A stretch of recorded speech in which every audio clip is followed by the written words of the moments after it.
Hello everyone. आज पढ़ना है फॉर स्पेशली क्लास 10 के लिए। जो पिछला टॉपिक पढ़े थे अम्ल भस्म तथा लवण, अब उसी के आगे आज बढ़ना है। आज पढ़ना है अम्ल तथा भस्म के गुण। ठीक है, ज्यादा नहीं आज कुछ पढ़ा सकते हैं। ठीक है, थोड़ा सा तबीयत बिगड़ा हुआ, आज थोड़ा सा ही पढ़ाने के मन है, आज थोड़ा ही लेकर चलते हैं। ज्यादा नहीं, 4-5 गुण पढ़ेंगे, इसके आगे नेक्स्ट क्लास में फिर हम बताएंगे आगे। पहला पढ़ना है इसका अम्ल स्वाद में खट्टे होते हैं। पहला गुण, अम्ल स्वाद में खट्टे होते हैं। चूंकि हम जानते हैं कि अम्ल स्वाद में कैसा होता है, खट्टा होता है। क्योंकि इसकी जानकारी हमें लेना है। ठीक है, इसका कुछ हमारे पास कुछ प्राकृतिक वस्तु ऐसी है, खाद्य पदार्थ ऐसे हैं जिसमें अम्ल भी पाए जाते हैं। जैसे कुछ हम तालिका में 4-5 का बता देते हैं। ठीक है, जानकारी आप ले लीजिए। जैसे कुछ पदार्थ के रूप में हम देते हैं ताकि आपका general knowledge objective type question इससे आपको क्या हो सके, सॉल्व हो सके। उपस्थित अम्ल, इसे जरूर ध्यान से देखिएगा। आपका सामान्य विज्ञान यानी कि science related question objective type question जो है, इसे आपका 1 नंबर का बनता है। जैसे संतरा या नींबू, बता सकते हैं संतरा नींबू में कौन सा अम्ल उपस्थित होता है? साइट्रिक अम्ल। हल्दी, चूंकि हल्दी नहीं, सॉरी, उसको क्या बोलते हैं जो खट्टा लगता है खाने में? इमली।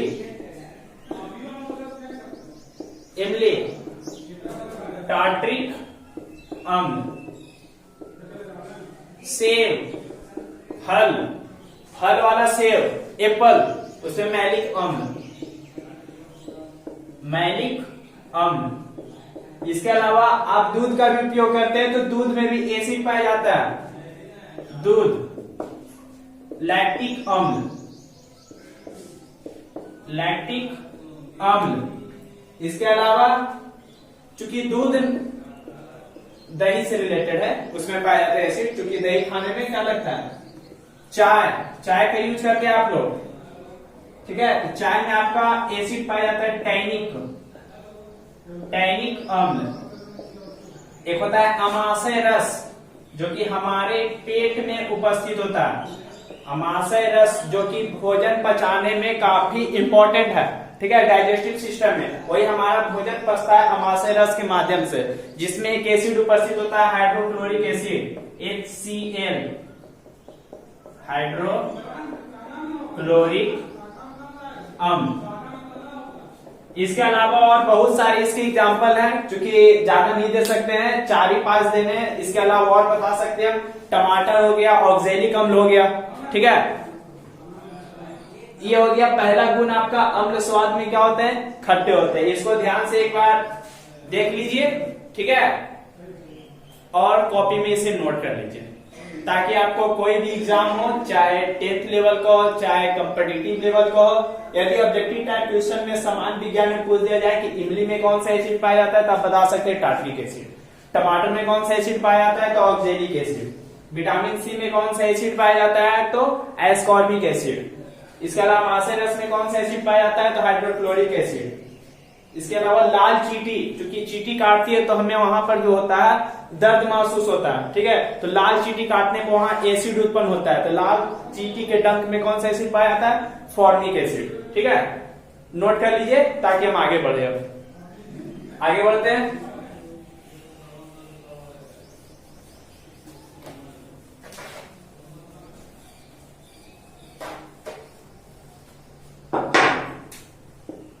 दूसरा आपका गुण है विषैले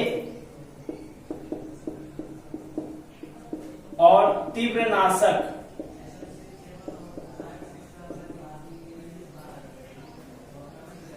यानी संक्षारक अम्ल।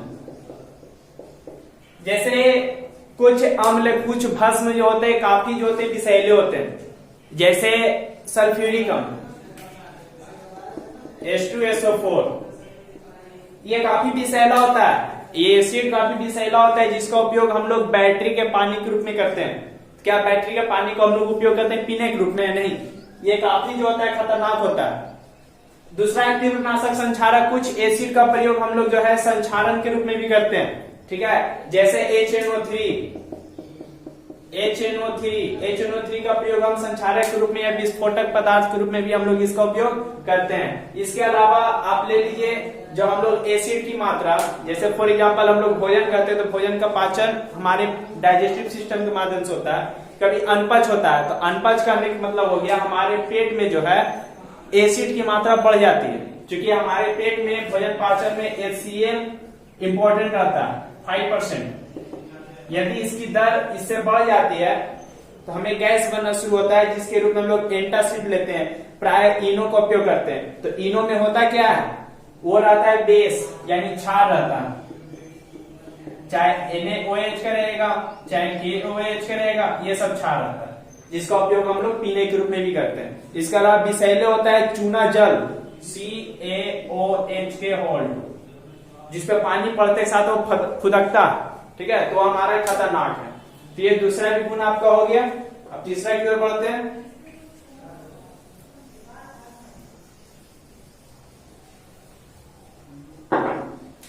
तीसरा पढ़ना है आपका अम्ल और भस्म अभिक्रिया। अम्ल भस्म अभिक्रिया, इसका गुण, चूंकि आप पढ़ चुके पिछले वीडियो में, आप क्लास में पढ़ चुके हैं कि अम्ल भस्म जब आपस में अभिक्रिया करते हैं तो किस चीज का निर्माण करते हैं, लवण का निर्माण करते हैं, जो कि वो अभिक्रिया हमारा क्या कहलाता है, उदासीनीकरण अभिक्रिया कहलाता है। जैसे कोई भी एग्जांपल आप ले सकते हैं, जैसे NaOH चूंकि भस्म है और HCl चूंकि अम्ल है, अभिक्रिया किया, लवण के रूप में क्या बनाएगा, NaCl, और साथ में हमें क्या देगा, जल देगा। यानी अम्ल भस्म अभिक्रिया के फलस्वरूप जो होता है उदासीनीकरण अभिक्रिया कहलाता है, जिसके द्वारा लवण और जल का निर्माण होता है। ये हो गया आपका तीसरा गुण। चौथा गुण पढ़ना है आपका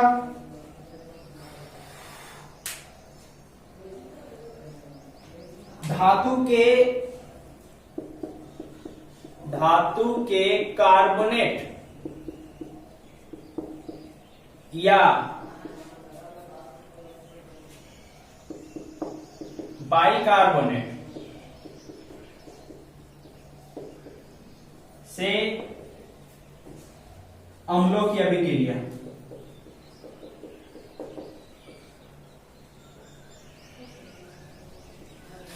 धातु के कार्बोनेट और बाइकार्बोनेट से अम्लों की अभिक्रिया, इसके फलस्वरूप जो होता है, जब अम्ल जो होता है धातु के कार्बोनेट या बाइकार्बोनेट से अभिक्रिया करता है, ठीक है, तो हमें वो जल के साथ साथ कार्बन डाइऑक्साइड गैस भी उत्पन्न कराता है। जैसे ZnCO3 को प्रतिक्रिया कराएं H2SO4 से, यानी जिंक कार्बोनेट, क्योंकि धातु का कार्बोनेट अभिक्रिया किया किससे, अम्ल से, हमें वो क्या देगा, तो देखिए ZnSO4 देगा, प्लस हमें जल की मात्रा देगा, प्लस एक गैस उत्सर्जित करेगा, वो कौन सा, CO2, ठीक है।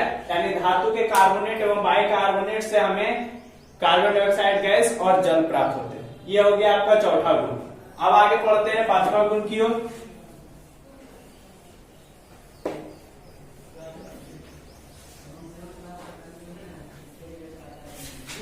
अब आगे अम्ल तथा भस्म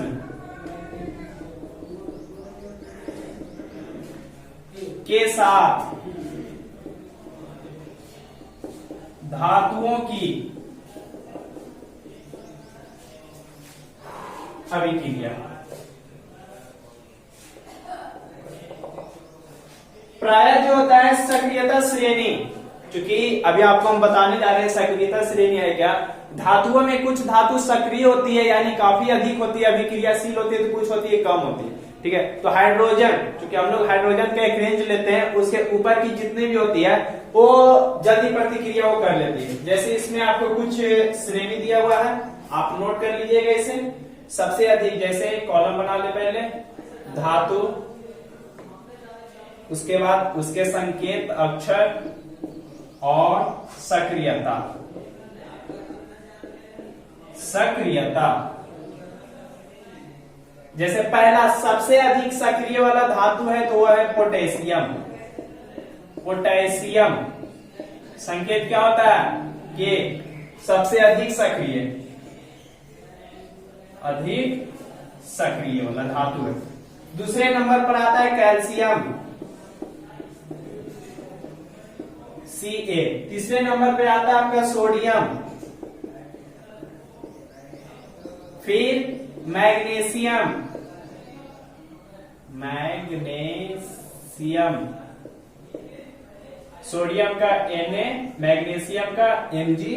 उसके बाद आता है एल्युमिनियम, एल्यूमिनियम Al। उसके बाद आता है आपका जिंक, Zn। उसके बाद आता है लोहा, Fe। उसके बाद आता है आपका टीन, टीन का क्या होता है संकेत अक्षर Sn। यानी इसके बाद जो है आपका है सक्रियता की श्रेणी क्या होते जाएगा, धीमा होते जाएगा। ठीक है, और भी है, इसको पहले नोट्स कर लीजिए, उसके बाद हम आगे बढ़ते हैं। जैसे पहला स्थान पे पोटेशियम सबसे अधिक सक्रिय धातु है, दूसरा स्थान पे कैल्शियम, तीसरे स्थान पे सोडियम, चौथे स्थान पे मैग्नीशियम, पांचवा पे एल्युमिनियम, छठा जिंक, सातवां आयरन और आठवां टीन। और आगे लिखते हैं, इसको मिटा देते हैं हम। बारी बारी से लिखते जाएंगे। टीन हो गया था, टीन के बाद आपका है लेड, लेड यानी कि Pb। इसके बाद आता है आपका हाइड्रोजन, हाइड्रोजन। ठीक है, इसके बाद आता है आपका तांबा, फिर आता है पारा, तांबा का Cu, पारा का Hg, और चांदी, चांदी का Ag, अर्जेंटिनम, सोना औरम यानी कि Au। सोना चांदी ऐसा है जो जल्दी किसी से भी प्रतिक्रिया नहीं करता है, यानी हाइड्रोजन से ऊपर का सक्रिय वाला धातु क्या रहेगा आपका, जल्दी प्रतिक्रिया करेगा। उसके बाद हाइड्रोजन के नीचे वाला क्या करता है, थोड़ा कम रेंज में करता है। ठीक है, यह आपका हो गया 5 गुण अम्ल तथा भस्म के। पहला गुण पढ़े थे हम क्या, स्वाद में। दूसरा गुण पढ़े तीव्रनाशक विषैले। तीसरा गुण हम लोग क्या पढ़े, अम्ल भस्म की अभिक्रिया। चौथा गुण पढ़े हम लोग धातुओं के साथ कार्बोनेट और बाइकार्बोनेट से अम्ल की अभिक्रिया। पांचवा पढ़े अम्ल तथा भस्म के साथ धातुओं की अभिक्रिया जो कि सक्रियता के आधार पर होता है। ठीक है, अब इसका एक एग्जांपल देख लें। और सक्रियता के आधार पर जो होता है, धातुओं जो होती है अम्ल से अभिक्रिया करके प्राय हाइड्रोजन गैस मुक्त करती है। जैसे धातु के रूप में ले क्या, जिंक, प्रतिक्रिया कराएं किससे, सल्फ्यूरिक एसिड से। ये जो होता है बनाएगा आपका ZnSO4। इसके बाद हमें एक गैस उत्सर्जित करता है, इसका उपयोग हम क्रियाकलाप के रूप में भी यदि देखते हैं तो विस्फोट के रूप में, पटाख के रूप में आवाज करता है। H2 क्या होता है, उत्सर्जित होता है। ठीक है, आगे इसके 3-4 गुण और बच रहे हैं जो कि हम नेक्स्ट क्लास से बताएंगे। आज के लिए इतना ही। ठीक है, और ये बात ध्यान ले लें, ये गुण आपके लिए काफी इंपॉर्टेंट है, इसकी अभिक्रिया भी काफी इंपॉर्टेंट है। आप इसको अब ध्यान से पढ़ते जाइए ताकि आपका बोर्ड एग्जाम का सिलेबस जो होता है सही ढंग का बनता जाए। ठीक है, ऐसे तो बोर्ड एग्जाम प्रयास में लगे हुए कि आपका सिलेबस छोटा किया जाए, जब तक के लिए आप इसे डेवलप करते जाइए। ठीक है, धन्यवाद।